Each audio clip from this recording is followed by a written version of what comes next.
रामकृष्ण हरी. आपण पंढरपूर मंदिरात जवळजवळ 10 वर्ष झाले ही सजावट करतोय. ह्या सजावटीचं म्हणजे आपल्याला तिरंगा रंगाची सजावट करायला मिळते. आता आपण देशात सर्वच आनंद असतो आणि आपल्या पांडुरंगा मंदिरात पण आनंद व्हायला पाहिजे, यामुळे आम्ही तिरंगाची सजावट करून हे मंदिर सजवित असतो. जवळजवळ 1 टन फुलांचा वापर करून आपण ही फुलं सजवलेली, झेंडू, शेवंती, कामिनी अशी विविध प्रकारची फुलं वापरून ही सजावट करण्यात आलेली आहे.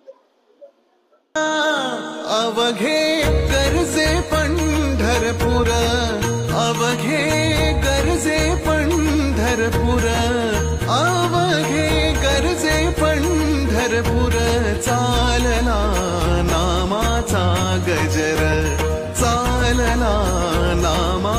स्वादिष्ट आठवणींचं नाव म्हणजे देशपांडे केटरर्स तुमच्या प्रत्येक कार्यक्रमाला खास बनवण्यासाठी आहे तयार. मग तो कार्यक्रम 50 लोकांचा असो किंवा 10,000 लोकांचा, पोट आणि दिल खुश ठेवणं ही आमची जबाबदारी.